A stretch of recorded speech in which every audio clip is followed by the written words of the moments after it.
Well, this one wasn't on my bingo card for 2024. Carnival comes out and publicly says they're watching their cruisers, and as a special treat, you're being invited to watch the cruisers too.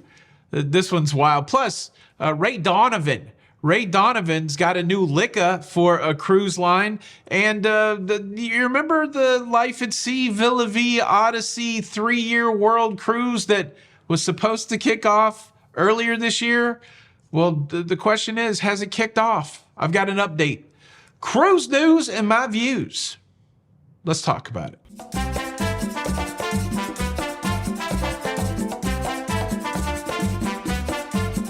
Hey, what's up, everybody? Welcome to La Lita Loga. I am your host, Tony, here with the latest cruise news and views for your face. For your face on Friday the 29th of August, 2024. And I guess this is officially Labor Day weekend. So shout out to all of the women out there that are going to be in labor this weekend. I'm pretty sure that's what Labor Day is for. It's a celebration of labor. Okay, maybe it's not pregnant women. It's editing Tony here. Yeah, it's the 30th. It's the 30th. I never know what day it is. I have a calendar right in front of me too. It's the 30th. It's still Labor Day. The Carnival story, I'm going to split it into two parts. I'm going to tell you what they said about them watching people, and then I'll tell you what they said about them wanting you to watch people. So the beginning, here's the hubbub. There is a lot of drinking that goes on Carnival Cruise Line, and there's been some sort of debate between the people that get the drink package and people that don't get the drink package. The people that get the drink package are saying that they are more heavily scrutinized than the people that don't get the drink package when it comes to consuming alcohol. Now, the way it works is you pay for the drink package on Carnival, and within a 24-hour period, you can have 15 alcoholic drinks and then unlimited other drinks that aren't alcoholic. But every time that you swipe your card to get your alcoholic drinks, that goes against your 15 drink total, and they're watching that really closely. They're using a computer. To know when you've hit your 15 drink limit. And the people that get the drink package are saying, well, that's not fair, because it seems like people that don't get the drink package, they're not being monitored as closely. And they started crying about it. They started singing in their beer saying, we like to drink, but they're watching us so closely. What about the people that don't have the drink package? They can do whatever they want, mostly. I think that's the song they wrote about. Well, here, what happened is enough of a stank was raised about it that one of those officials over there at Carnival, I forget his title, I'm going to go check that real quick, but he had an official statement. It was Chief Communications Officer Chris. You guys know him, right? Chief Communications Officer Chris. He saw all of the hubbub going on around this discussion, and he came out and he just wanted everybody to know, and I'm going to summarize it, that Carnival's watching everybody. Carnival is watching everybody when it comes to alcohol consumption. They've not only got the computer system that monitors how many drinks people purchase, but they got boots on the ground.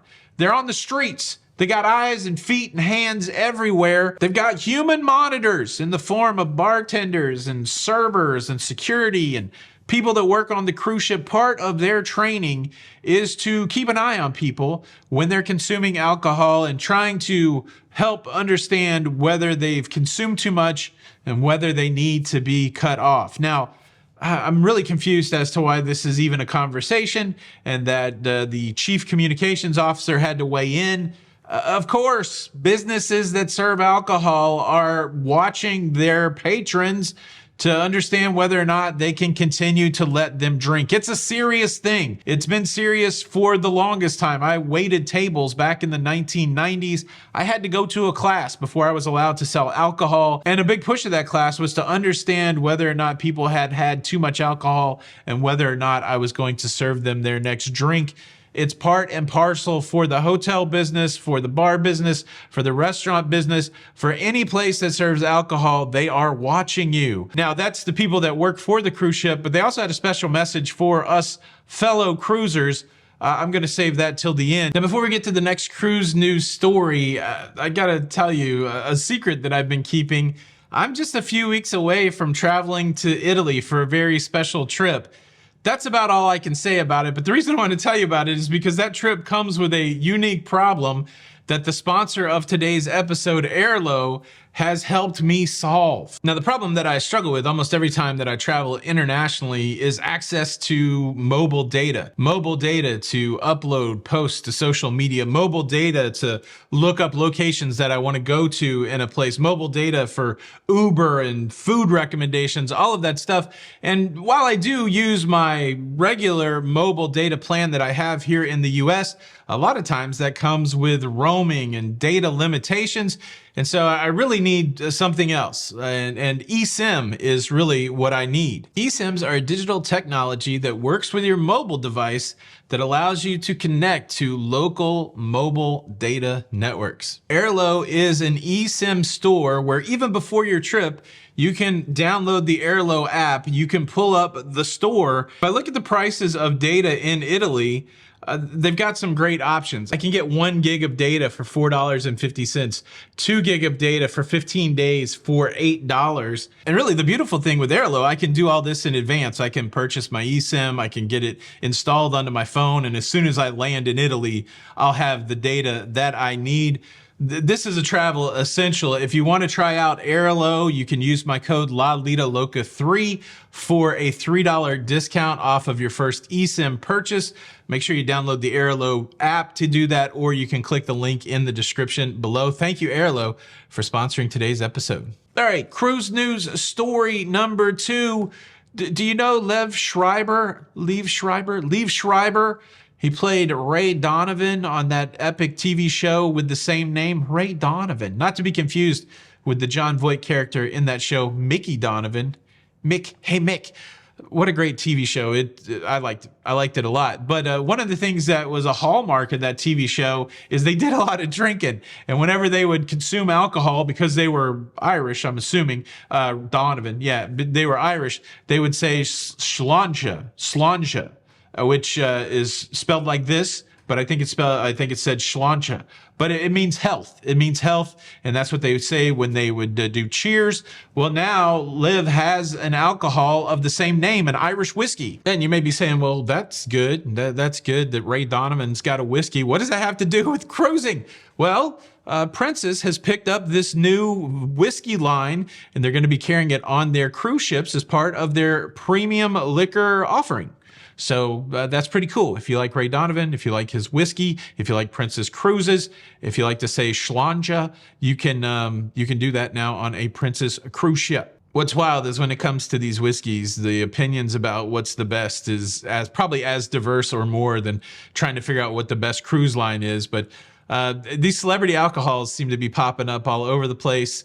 And, again, I don't drink, but I do like that actor. So it does seem to work. I am kind of motivated to go, oh, what's that? I don't really even drink, but I would like to see what the Ray Donovan liquor's like. It's marketing, man. It's such a wild thing. I think I'm going to make my own chocolate milk or powdered water. That's what I'm going to do. Powdered water. Just add water. Yeah. The Tony B powdered water.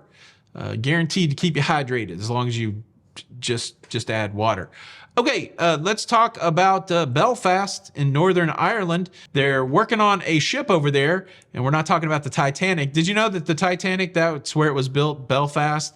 And I went on a tour of the Titanic Museum there, and they said a lot that when it left Belfast, it was in good shape, which I thought is a kind of a morbid and funny joke to tell. But not only did the hop-on, hop-off person say that, but they also said it at the museum. She was in good shape when she left Belfast.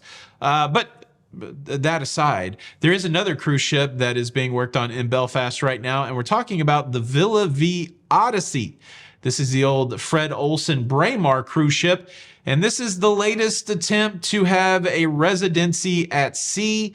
What happened with Vie Odyssey is they sold 15-year residencies to people. I think some of them like close to $1 million, but you could also get into a 15-year residency for $99,000 and then a monthly fee.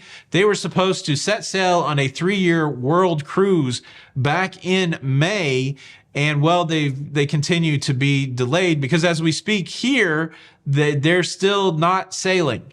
And there's a lot of people that have been several months over there in Belfast waiting for the cruise ship to leave Belfast for its 3-year world cruise. And it's a wild scenario. I've seen some videos of people that are going through this process. it seems like Vie Odyssey is giving them access to the cruise ship. I've seen a couple move their stuff in, and then they go over and they eat their meals and they play trivia and they watch movies and they hang out on the cruise ship. But then every night they have to leave. They have to get out. They have to get off. They can't stay even though they paid all of that money. Yeah, that's, again, I applaud the effort. I applaud what they're trying to do. I think it's fantastic to have this residency at sea. But man, again, I think if it was me laying out the money, if I was putting the ducats on the line, I would want the thing to be fully baked before I went and spent months on end in Belfast. Not that anything's wrong with being in Belfast, but just it's got to be frustrating. I watched the videos of the people, and I've watched a couple channels. They all seem to be in really good spirits, but and it's me probably reading into it, but you got to feel like deep inside they're like, what the heck is going on here? Yeah, they're supposed to go out maybe this Sunday or the sea trials or something. They had rudder issues and a gearbox issue, and yeah, Mama's got a squeeze box. Daddy never sleeps at night. And this Vie Odyssey is still trying to get through all these hoops of inspections to get these people out to sea. So craziness. Cruise news story number 4. Would you like to be wasted away in Margaritaville? Would you like to do it for a discount? Well, like I mentioned at the beginning of the show, it is Labor Day. Shout out to moms. That's not it. I know that's not what Labor Day is for. I just think that's funny in my mind. Margaritaville is having a 50% cruise sale between now and September the 3rd. And so I think it's cruises all the way up into 2026. They have those 2 ships. They've got the one that's going out of West Palm, the Margaritaville at Sea Paradise. That's the older ship that they have. And then, had the new recent Margaritaville at Sea Islander. That's cruising out of Tampa, doing Western Caribbean cruises. 50% off of those cruises.